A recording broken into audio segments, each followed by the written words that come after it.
السلام علیکم، خوش آمدید، مرحبا۔ میں ہوں صدیقہ، آپ دیکھ رہی ہیں میرا چینل صوت القرآن صفوان۔ کیسے ہیں آپ سب؟ امید ہے کہ خیریت سے ہوں گے۔ سب سے پہلے ہم درود شریف پڑھ لیتے ہیں۔ اللہم صلی علی سیدنا و مولانا محمد وعلی آلہ واصحابہ وبارک وسلم۔ اب تک ہم نے سورہ بقرہ کی 20 آیات پڑھی ہیں۔ ان 20 آیات میں اللہ تعالیٰ نے قرآن کریم کو ماننے اور نہ ماننے کے اعتبار سے 3 گروہ کا ذکر کیا۔ پہلا گروہ مومنین اور متقین کا ہے، جنہوں نے قرآن کریم کو اپنا نصب العین بنا لیا۔ دوسرا گروہ جس نے کھلے طور پر اس ہدایت کی مخالفت کی۔ اور تیسرا وہ گروہ جو حقیقت میں قرآنی ہدایات کے مخالف تھے، مگر دنیا کی اغراض اور مقاصد کی خاطر مسلمانوں کو نقصان پہنچانے کے خیال سے اپنے کفر کو چھپا کر مسلمانوں میں شامل رہتے تھے اور اپنے آپ کو مسلمان ظاہر کرتے تھے۔ ان 20 آیات میں ہدایات کو ماننے اور نہ ماننے کے اعتبار سے 3 گروہ میں تقسیم کر دیا، یعنی جو 20 آیات ہیں ان کو 3 گروہ پر تقسیم کر دیا۔ اب جو پہلا گروہ جس نے ہدایت کو مان لیا وہ مومنین کا ہو گیا۔ نمبر 2 وہ گروہ جس نے بالکل کھلے طور پر انکار کر دیا، وہ کافر ہو گئے۔ نمبر 3 جس نے کبھی تو اپنے آپ کو مسلمان کہا، کبھی اپنے آپ کو کافر کہا، وہ منافقین ہو گئے۔ اگلی آیات میں ان تینوں گروہ کو خطاب کر کے وہ دعوت دی گئی ہے جس کے لیے یہ قرآن نازل ہوا ہے۔ تو سٹارٹ کرتے ہیں ہم آج کا لیسن۔ اعوذ باللہ من الشیطان الرجیم، پناہ مانگتی ہوں اللہ سے شیطان مردود کے شر سے۔ بسم اللہ الرحمن الرحیم، شروع کرتی ہوں اللہ کے نام سے جو بڑا مہربان نہایت رحم کرنے والا ہے۔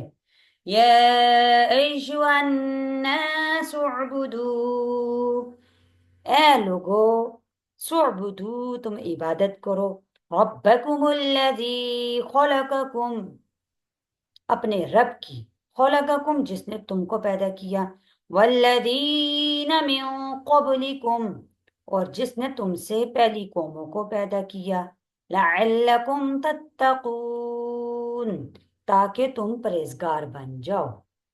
اب یہاں پہ الناس کا لفظ یوز کیا۔ الناس یہ مطلق انسانوں کے معنی میں آتا ہے، یعنی کہ تمام انسانوں کو یہ ورڈ جو ہے وہ شامل ہے۔ اس لیے مذکورہ تینوں گروہ بھی اس میں شامل ہوگی جن کا پیچھے ذکر کیا گیا ہے۔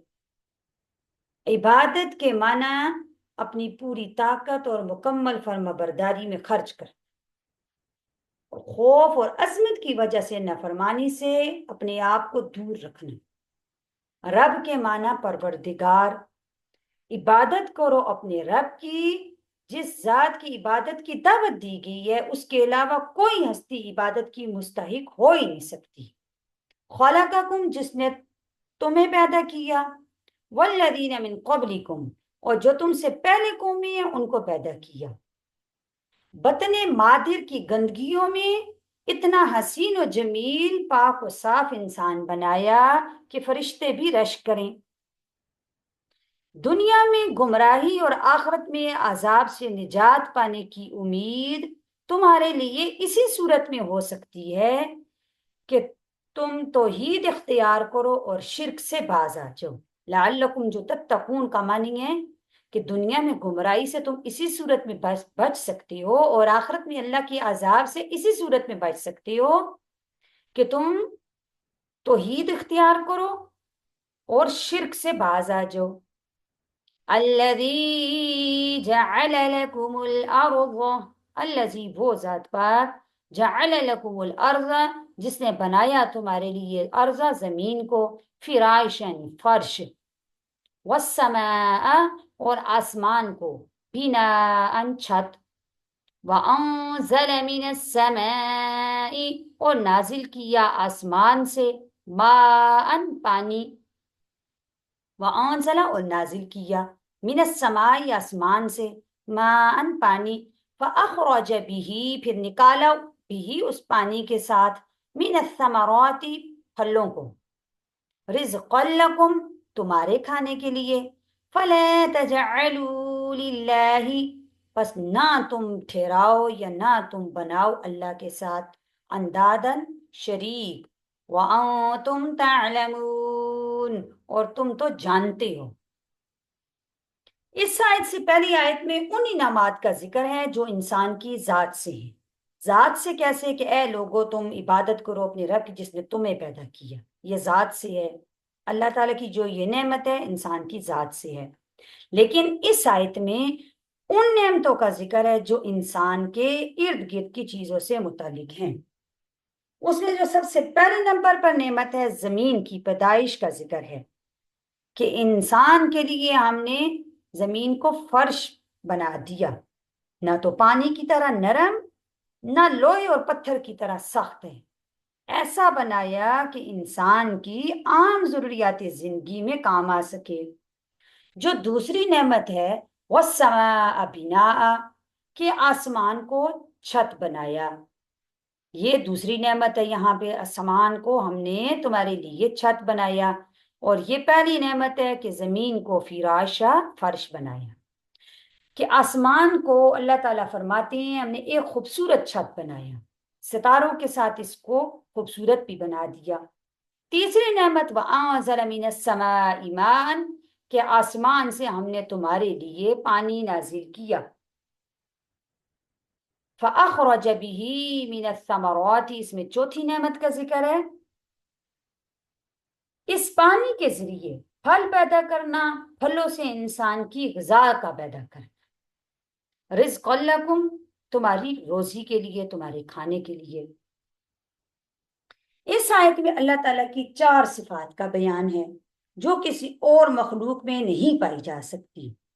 جب ان دونوں آیات سے معلوم ہو گیا انسان کو عدم سے وجود میں لانا، جب انسان کچھ بھی نہیں تھا تو اس کو ایک وجود بخشنا، پھر اس کی بقا کا سامان آسمان زمین پھل پھول کے ذریعے مہیا کرنا، یعنی کہ دنیا میں تو اللہ تعالیٰ نے اس کو وجود بخشا لے کے آگے، لیکن اس کی دنیا میں بقا کا سامان بھی کر دیا کہ اس کو آسمان دیا، زمین اس کے لیے بطور فرش بنا دی، آسمان اس کے لیے بطور چھت بنا دیا، پھر آسمان سے اللہ تعالیٰ نے پانی اتارا، پانی کے ذریعے اس کی غذا کا سامان تیار کیا۔ یعنی یہ ساری چیزیں مہیا کرنا اللہ کے علاوہ کسی کا کام نہیں، تو پھر انسان کے لیے یہ سمجھنا کوئی مشکل نہیں کہ عبادت اور طاعت کے لائق بھی صرف اسی کی ذات ہے، یعنی ہمیں عبادت بھی اللہ ہی کی کرنی چاہیے اور ہمیں حکم بھی اللہ ہی کا ماننا چاہیے۔ پھر اللہ تعالیٰ فرماتے ہیں فَلَا تَجْعَلُوا لِلَّهِ أَنْدَادًا کہ تم جانتے بوجھتے ہوئے میرے ساتھ شریک مت ٹھہراؤ۔ اس سے بڑا ظالم کوئی ہے ہی نہیں جو اللہ کی نعمتوں کو استعمال کرے پھر اللہ کو چھوڑ کر مخلوق سے دل لگائے اور کسی مخلوق پر بھروسہ کرے۔ جاننے بوجھنے کا یہی مطلب ہے۔ اللہ تعالیٰ فرماتے ہیں جب میں نے تمہیں اتنی نعمتیں دی تو میری ان نعمتوں کو تم استعمال کر کے پھر اگر تم میرے ساتھ شریک ٹھہراؤ تو تم سے بڑا ظالم کوئی نہیں۔ امید ہے کہ آج کا لیسن آپ کو سمجھ آ چکا ہوگا۔ اللہ تعالیٰ سے دعا ہے کہ اللہ تعالیٰ ہمیں قرآن کو سمجھنے، اس پر عمل کرنے کی توفیق عطا فرمائے۔ اللہ تعالیٰ آپ کو ایمان کی بہترین حالت میں صحت اور عافیت کے ساتھ ہمیشہ خوش رکھے۔ اپنا بہت سا خیال رکھیے گا۔ اپنے سسٹر کو اجازت دیجیے۔ نیکسٹ ویڈیو تک کے لیے اللہ حافظ، فی امان اللہ۔